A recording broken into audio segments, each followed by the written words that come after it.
So all of the video that people took with their smartphones, all the pictures that they took, all that stuff went up to the social cloud became phenomenal. So definitely check that out. Where's the future going to go? A bit like this. This is Tesco. This is a grocery store, but it's not a grocery store. It's actually interactive posters on the subway strip. So you can actually use your QR codes and smartphones to literally buy the products by the phone. You don't actually get the right type of products, and you can literally get it delivered to your house that same evening. Pretty amazing, right? Total value add. Oh, but if you are using QR codes, they don't actually look like crap. They look beautiful like that. Awesome. Alright. I think that mobile augmented reality advertising is going to be a big deal. There is a company called Blipper in the UK that is doing this. Instead of, while we're waiting for that interactive paper to come out that we've all seen sort of prototypes of, which will probably cost about $1 million to produce, you can actually activate your smartphone and your tablet, your iPads, your slates, to interact with ads today. Amazing. So you can actually literally just hold your phone over an ad, all this video comes to life on your phone or your iPad. It's brilliant stuff. So definitely check out augmented advertising. This is the future where I think it's going to head. There are no need to actually have QR codes or bumper markers anymore. This is somebody's space as they walk past a webcam and build a mask around it. Amazing. And this is the year, I'm told, that invisible digital ink is going to be launched. So you're literally able to print stuff that has markers on it without ever being seen on the page. Gorgeous. So it doesn't interrupt the graphic design, which I think is really critically important. I'm also a big fan of good old-fashioned partnerships. The old handshake and let's do a deal. Perfect examples are ones that I love that are really quirky. Here's one. Ellie Goulding, she's a songwriter. She also gets up in the morning and runs. Lunatic. What's really interesting about it is, she used to tweet out and go for a run to join me. Nike Cotton on your list, but why don't we sponsor her run? You get up, you go there, and you get a t-shirt with a list of dates on it. All of those photos, videos, etc., all goes up to the social sphere and takes off. This has become such an important partnership for Nike that they've extended it. She's like an ambassador running for them.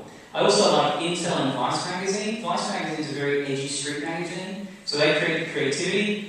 Intel is very much an edgy technology company. They power these sort of things. They come together to create this platform for creators. It's just a very interesting play, and it is also so important. It started out in France, so it's become an international platform for them. Very, very cool. And not only that, they've decided to do events now that are actually physical events, not just digital events.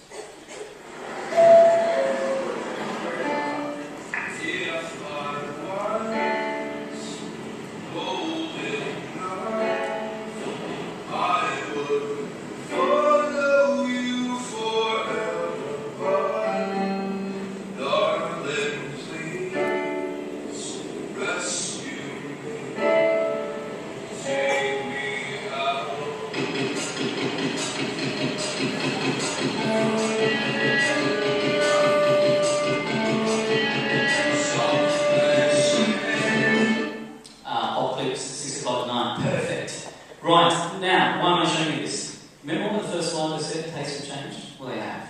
In 2006, Sony PlayStation when the launch of the PlayStation came out, they tried to see all this content. There was a music video by a rapper, there was a whole bunch of photos taken, all this good stuff, and they said this was done by the crowd. They loved it so much, they just produced this stuff. Not true. It was all done by Sony. So Sony spent about 6 months backpedaling because people had found out this was the case, because people hated the fact that it wasn't being authentic and saying it was created by them.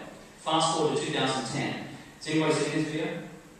Some of us? So let me explain this real quick. This band had a rumour to have their instruments stolen. They all happened to have them all virtually on their iPhones. They did a jam session. It all ended up on video and into the social graph. Amazing. However, it was rumoured to be a hoax, seeded by Apple. Apple never denied it. But here's my point. Nobody gives a rat's ass. Because whether the content is branded blatantly or not branded, if the content is good, people will pass it around. There's 1.8 million mentions about this. Big deal. Okay, so, social. Let's talk about that for a minute. So, if you're happy with that.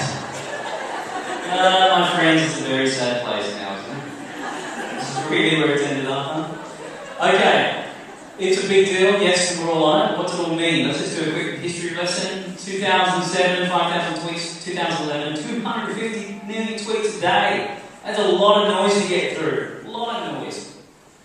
Most exciting thing for me about social at the moment, we can talk about all of the stats around social, but you guys are in it, so you know how big it is.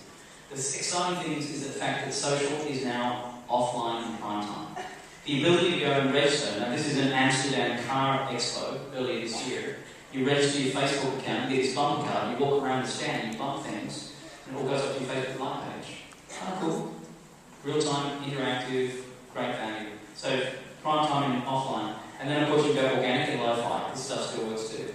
Why wouldn't you? So what? Social doesn't have to be your advantage. It can actually be offline.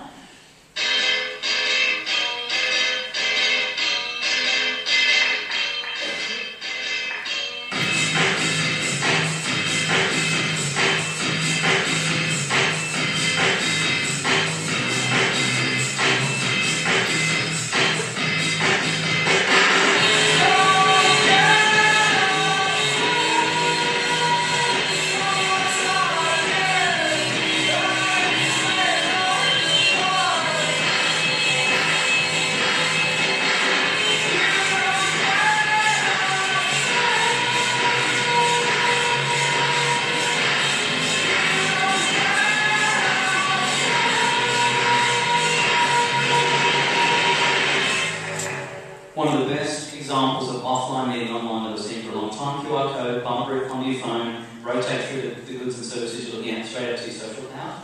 Amazing. Really, really good example because it showcases what happens online, offline as well. So definitely check that out, guys. Social networking is also a big deal in terms of people following people. So we get that. This is a very good friend of mine. And I really could have bullshit to you because somebody up here I don't know, like Charlie Shing or Lady Gaga or something, but I want to be authentic. Imagine that.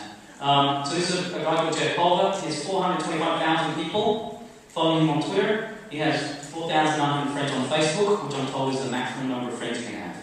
So, he's a big deal. He also believes that every brand, behind every brand should be a human voice. So automated tweeting and all that good stuff, probably not the best thing to do. It's unauthentic. So definitely consider that as you look in your social graph. Now, it doesn't have to be about the numbers. Here's a very good friend of mine, Denise Shepherd. She's a motivational speaker. At 200 followers, she started following us up. They follow her back. They love her so much she can speak there anytime she likes. Cool. Her social graph will be one, by the way. It's not a popularity contest. We're not 11 years old. We're actually wanting to have authentic relationships with people. So just be careful about the number of people that you listen to is the most important thing, not follow, in my view. If you want to check out your sentiment, you guys have probably already checked these guys out, they're clouts. It just helps you fundamentally understand your sentiment. Take it with a grain of salt, because you need to look at this stuff and think, what does it really mean for me? Well, instead of you scouring the whole social graph yourself, these guys are at least helping to aggregate it. So that's what clout do, they're kind of cool. I'm not 49 anymore, I'm 162. Whoop-de-doo. But, you know, what's really interesting is that just like you, we would much rather hang out well than you should be drinking beer. But anyway, 9% Facebook to Twitter, so we'd much rather hang out with our Facebook mates and have a beer instead of hanging out with our Twitter mates, because we don't know us. These are people we want to know. Interesting. And then these cats are turned up, right? G-Class, who's on it? And 45 million of us are on it. So what's interesting about it is, firstly, my first reaction to it is, it's a big fat fail because it looks like Facebook. Boo. How dare they? Second thing, I thought it was very cool, those circles. Big win. Why? Because they actually, if they get it right, they will enable brands to participate here as a part of the social graph. It's not a direct competitor to Facebook. It has very different nuances to Facebook, but it looks like Facebook, so we immediately compare it to Facebook, right? So what I think is really important about this, though, is circles. Let's get back to that. So if you're Coca-Cola, and if you're DNA's happiness, why not have a happy circle of people who join? Awesome. They don't participate. Much better than just liking you. I think that'd be great. So I don't know, let's figure it out. They're going to be jamming around for a long time, but at 45 million users plus, they're still pretty big. My Google Plus is very sort of virtual, very clean. I'm trying to keep it very happy, because my Facebook looks like vomit, looks like a 16-year-old bedroom, it's full of rubbish. Because what's interesting here, this is, if you haven't checked out Timeline, this is what Timeline looks like, this is mine. One thing that it does that's really nice is it allows me to audit my social graph, 2007, all that stuff. I've gone back and deleted comments that were already done. So thank you, Facebook. Awesome. Okay. I do believe that like and follow are being diluted for two reasons. One, you can like my jeans, my pants, my jacket, my belt, my da-da-da-da-da, before you like me as a person. We used to have to be friends before we could communicate. Remember those days? Friend request, have to accept it before we can communicate. Those days are currently over. So, I think it's going to be diluted. I also think follow is being diluted because we're following as many people, almost equally as many people as we have followed. So we're following as followers, about the same. But who we're actually listening to. The value is to listen, in my mind. And I also think there are other places. It's not just about Facebook and Twitter. Communities is still a big deal. 50 Cent has a community, has 500,000 people jamming on that community. They're talking about him, videos about him, all that good stuff about him. On his Facebook page, which has about 900,000 people on it, it's all about other stuff. Him and Starbucks, and Kmart, and Walgreens, and all sorts of stuff. Why? Because that's a social network. It's not his social network. His community is. So that's still valuable, I believe. I also think if you are talking to brands or want to be associated with brands and talk to kids, it's not Facebook, it's Mochi Monster. It's like a Tamagotchi for the web. There's 50 million kids on it, aged between 6 and 11, in 150 million territories today. Sorry, it's not true, 150 territories. Amazing, 150 million territories. Bloody hell, what planet do I live on? Brian, are you here? Who knows him? Anybody subscribe to his YouTube? Couple of hands. Normally I don't get any hands, by the way. Most people like that's because there's nobody's 16 in the crowd. So what's interesting about this? This kid does these great spoof videos in his dorm room. He's become a YouTube sensation. I think YouTube is beautiful for popular content. I currently think it's rubbish for premium content. That's my personal opinion. But he has 4.6 million subscribers. Let me give you some context. Coca-Cola, number one brand in the world, has just north of 50,000 subscribers to the YouTube channel. Lady Gaga, number one celebrity in the world, has just north of 1 million subscribers to her YouTube channel. This cat has 4.6. So when you think about marketing, look at places that are really strong communities. YouTube is definitely one of them. Now, as consumers, as editors, this is the world we've moved in. We've moved away from being the other way around, from pull to push. We now push to pull. You're able to participate whenever you want because you are now an editor. But as you represent brands in the future, as brands, we want to be able to control content. The good news is, premium content is growing 16% greater than UGC. So whether you participate in content, UGC isn't the pants. The pants is premium content. It's really important for us to know.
Brands that participate, that allow you to innovate. Now this is a very good example one. Nike, I think, is the top of the food chain. But even something as simple as the Aura Rush is also another great example of companies that innovate. Just constantly look at different products and look at your product and maybe tilt to 15 degrees, it could be a whole different product.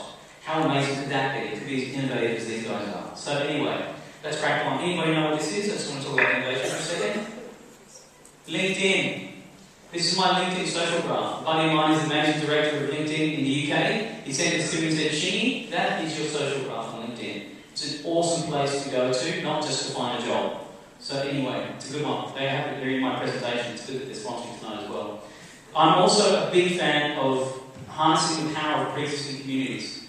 Because there's so many communities out there, you saw that on my slide earlier on, the rise of social is a big deal. What's interesting about this is that this is a photo, basically 70 photos for this department store in Germany. They wanted to see if they could showcase out of 70 photos a love story, but they put it in the community of Flickr. And so it's quite corny, it sounds corny. This lady goes up and down the escalator, she goes into the department store, she's looking around the store. The sales assistant goes to hand her a sweater to get to a blissfully eye, and that's how they start to fall in love. Sounds corny, it is, but how interesting is it did take off, and it was done in a community that was authentic to Flickr. Another example of that is my Starbucks.com. Did anybody register with that, by the way? A couple of hands, maybe? Okay, so my Starbucks.com is enabling the crowd, once you've got them, impacting your brand. What does that mean? These guys decided to run, focus groups with their MyStarbucks.com and said, why don't you tell us what new recipes you would like to see on the Starbucks menu? 75,000 recipe suggestions in 6 months. Enormous. Enormous value when you've got the crowd. Participation is a big deal, especially with social utility. The point here is this. When you enable the crowd to participate and contribute to a service, they start to take ownership. And that's exactly what you want them to do. Because once they have ownership, they'll start passing it around. Don't believe me? Check this out. This is the Johnny Cash project. This is personalised participation at its best. This is a 3-minute 30 song, as you guys are probably aware. You're able to pause it, and at that point in that film clip, you draw your own rendition of these online stores. So I can draw this, and then I can submit it to the entire timeline of this song. 250,000 people participated in this song so far and counting. And this is just a short view. It's 15 minutes of time that you should spend. Definitely check that thing out. And the other thing is impact marketing or cause marketing. It's also a big deal. Why? 90% of consumers today want to know what brands are doing to help the world become a better place. Well, why is that relevant? Because the economy still sucks. And people will really appreciate small acts of kindness, even if they're branded. So consider cause marketing. It's not the stepchild of the organisation, but part of the full-blown marketing side of the organisation. I think it's a very big deal for us to consider. Here's a very good example one. This is a URL shortener. So instead of throwing a whole bunch of money at a cause marketing problem, why not create something that's digitally interesting? So for every, and so this company said, for every character you shorten in a URL shortener, we'll give away a gram of food today to a good cause. Incredible. So it's a digital companion to their cause marketing. Okay guys, stay with me. There's a couple more to go.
Giving away 100 cars to have 31,000 pieces of original content and to have 60% brand awareness before a product was released, incredible. So the Ford Fiesta example was so important to them that they were actually doing the second version of that movement.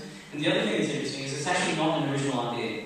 It was done by Fiat 2 years earlier, it just wasn't executed as well. So the point here is that there's lots of authenticity that can happen, but it doesn't necessarily have to be recycled, but it should be original, so put your own twist to it. What's also interesting is the best campaign of the year is this thing. Hands down, bar none, the pants is this. It is The Code by Jay-Z and Bing. It is a physical scavenger hunt and a digital scavenger hunt.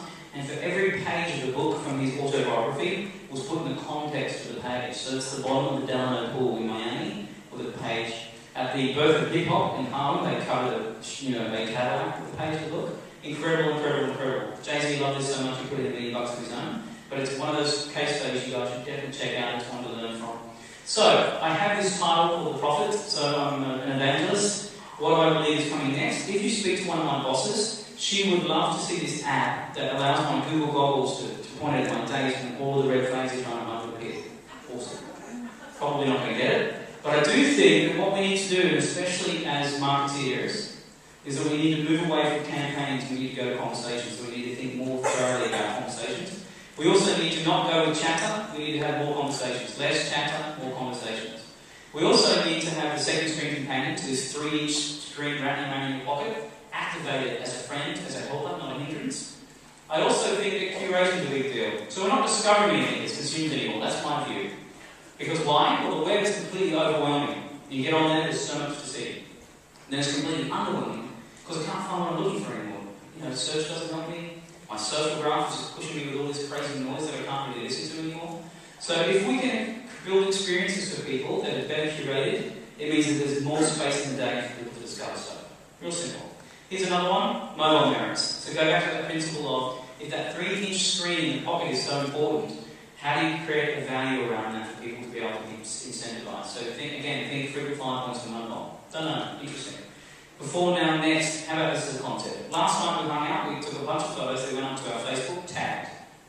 That's before. And by the way, I spent half my life untagging myself on Facebook. So that's that. The second part of it is now, we're checking on Foursquare. Previously, we're checking on Foursquare. I'm in. Awesome, that's now. But what about next? The ability to say, you've seen what music I listen to, you know what venues I've checked into, why don't you predict what music I'm going to really dig next week at the venue, blah, blah, blah. That would be amazing. Think about that in multiple categories. That would be pretty cool as an experience. The other way we can think about things is to focus on explorers. Now, there's this thing that I don't know whether you guys have ever seen called the dinosaur curve of adoption. I'm the old guy in the room, I know, so that's the way it goes. At the beginning of that, this is what we call the innovators, the explorers, the first adopters, and then you've got the big fat pile of the dinosaur, which is called the vast majority, and at the end of the tail, you've got the laggards. Now, I think we need to go back to the head of the dinosaur and make sure we focus on explorers. They're the VIPs for brands, they're the ones that you guys need to fall in love with, because they're the ones that help amplify success. Right. And also post-digital. So how do we humanise the web? If you're going to sit on front of the screen for 16 hours a day, it bloody well better give you an experience, better humanised experience when you turn that screen off. Your interactions with people, your dinner conversations, all of it should be high quality, much better, because you did spend 16 hours a day, not the opposite, fall asleep at the dinner table because you're too damn tired and looking at screen for 16 hours. So how do we humanise that web? That's something I'm very much focused on. But here's also an interesting point. There is more demand today for paper goods than there ever were before. So that's very important. So think about when somebody sends you a book, gives you something highly personalised. You take it, you put it in your bag, you put it on your shelf, you take it home, you do all that good stuff. How many of those things will we pass around digitally? And that's something we need to consider moving forward as well. I'm going to talk about a couple of things which is AOL's done a pretty good job of, and I'm going to close out with this. And this is called a social bridge. It's a concept I've been talking about for a couple of years. AOL solved it for me, which is this. We met last night. I gave you my business card, and now you LinkedIn me, then you Facebook me, then you Foursquare me, then you Twitter me, and then you decide to check out my Vimeo channel, now you're on my YouTube channel, etc., etc., etc. Our social graph is massive. What this is something called About.me, and what it allows this person to do, or any of us, is put together a business card for the web, and pull in your social graph. Your Foursquare, your LinkedIn, your Flickr, etc. And how do I find this guy? There's a next button. So I sit down and literally just go through all these cards. The coolest thing about this is that's how I found Jake. I don't know who he is, but I love that image. His name is crazy. 4 cigars and a glass of wine. He says he's a rugby player. I don't think so. So that's that. I got one as well, but you know what I look like. So here's some tips. Encourage a remix culture, both in marketing mix of brand and what we do, and also we need to create a marketing remix in terms of culture, because if people don't allow consumers to remix the brand, consumers will do it anyway. We also need to find the right people. Influencers, especially on social, still matter. Why? Because you're following people that are really impressive, so continue following them, but find the right ones to follow. Harness the power of pre-existing communities. So that 50 Cent example I showed you, there's a company called Meme.com that powers 80,000 independent communities. So 80,000 communities, just like Facebook, they're powered by Meme. So there's so many communities out there, you might as well harness the power of them. And because people talk, make sure that whenever you develop something and you want people to pass it on and talk about it, make sure it looks lick the screen delicious. Because if you don't do that, no one's going to want to pass it on. You want to provide features and functions for people to pass on and be the first one to get the bragging right to pass it on. And to do that, you need to be compelling, you need to be ambitious. And I also think that as marketing is moving forward, we need to make sure the consumers and the producer get to co-create. And I think that's very important. Here are some of the tools I use. This is Evernote. Evernote is a tool that I use that simply allows me to store messages, text, pictures, video, audio, all up into the cloud. Great on BlackBerry, great on Android, great on desktop, great on iPhone, blah, blah, awesome. Curation, I said, was a big deal moving forward. Pinterest, great website for curation. If you want to check yourself against the web, I use VoiURL, so I want to know what consumers are doing. I check VoiURL, I check me against the rest of the web. That's interesting. I use a product called AOL Editions for my iPad news. I also use Social Mention when I want to know about sentiment. So if I do want to know about sentiment of a brand, I check out Social Mention. And I think video is really interesting. It's going to be the future. So I want to know what consumers are doing with video online. So I check out BuzzFeed every morning, and I also check out YouTube Trends. And it's very weird, man. And the reason I say that is that, we'll sit there and watch a 7-inch TV for 2 hours and watch a show. But we can still consider 2 minutes of video online, long form, which is really weird. So consider that as you look at it. And I also still subscribe to RSS, because it's really important. Now, lastly, let me just say that, firstly, it's been a blast, so thank you for having me. What I wanted to say is, my career has been varied. I started out as a graphic designer, as I told you. I then moved into multimedia design. I then took a risk on this thing called digital, which is the world you guys live in today, and we're digitally native. And I think digital has only just started to scratch the surface. It's a very, very small pimple on a big bone. Because what I think we need to do is consider what is digital going to, what's the power of digital moving forward. I think it's going to be very, very powerful. And I've been in digital for 15 years. And I think the thing for me that's most interesting about digital is that although social has been around a long time, the thing I love most about social is that we're still trying to learn how to communicate, and so are brands. So the opportunity for you guys in the future to stay in digital and certainly advertising to help pay rent is enormous, in my humble opinion. But thanks for your time and attention. I hope this has been interesting.